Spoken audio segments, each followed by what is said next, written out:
ny zavatra tapaka nosy ny hoe toy an'le grevy manomboka ny fitokonana manomboka izy zao tapitra ny préavis la manomboka ny fitokonana tsy milaza akory zany hoe tsy misy ny fifampidimia tsy misy ny fifanakalovana hevitra misy tokoa izany fofon'izany vao avy any amin'ny ministère pia ny bureau national sy ny tena dia ny fanakalo hevitra tamin'ny ministre pia noho izany zany misy ny hatrany ny dialogue ny tapaka raha ny AG manokana eraky ny faritany na eraky ny section filaza satria misy CC section Antsiranana ohatra dia nanapaka zareo amin'ny assemblée générale fa tokona izy zareo ohatr'izay koa Mahajanga ohatr'izay Tomasina salamizany daholo ny section rehetrarehetra ary vokatr'izay dia samy maneho ny section tsirairay aby ahoana ny fomba ataony amin'izany fitokonana zany tiako marihana fa ny atao hoe fitokonana dia amin'ny teny frantsay mialatsiny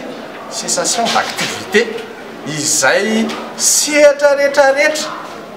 misy ny mpampianatra mpiaroka mpampianatra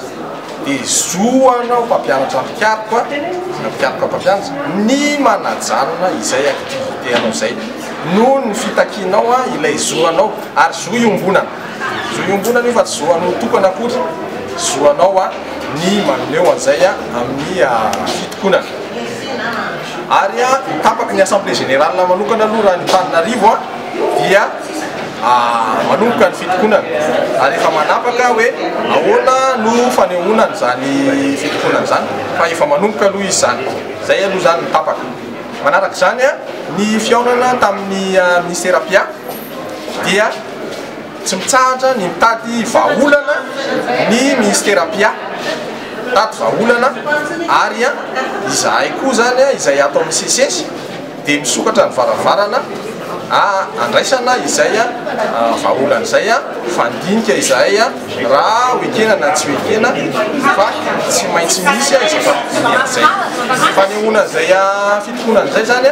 dia efa manomboka izy zao raha miteny nareo hoe mitoy ve efa manomboka izy zao ary mitoy io tsy mijanona ntsony izay fitokonana izay raha tsy mahazo amin'izay hoe eo ve le hoekentsika CCS zay vao mijanona raha afa-po ny mpampianatra mpiaroka ny fanadinana baccalauréat zay le teneniko teo hoe ny atao hoe fitokonana dia izay sehatra rehetra sahany mpampianatra mpiaroka anisan'izay ny mikarakara ny fanadinana baccalauréat zoany izay manao an'izany manajanona izay activité an'izay zoany izay adidiny mitaky ny zoany ary mbola azony atao ny manao an'izay tsy fanaovana an'izay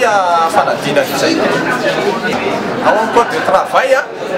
sy ny lalàna mifehan'ny mpiasam-panjakana dia misoratra mihitsy hoe cessation d'activité noho izany zany lalàna eto amin'ny tany sy ny fanjakana zany tonga hatrany Antsiranana zany tonga era Madagasikara noho izany tsy mipetraka ntsony ny fanontaniana hoe ny eto Antananarivo ihany ve era manerana nosy ny CSS dia masahaka ny nosy masehaka ny nosy eto Madagasikara ary fanapahan-kevitra atao conseil national dia miatra amin'ny syndicat CSS rehetrarehetra amin'ny section rehetrarehetra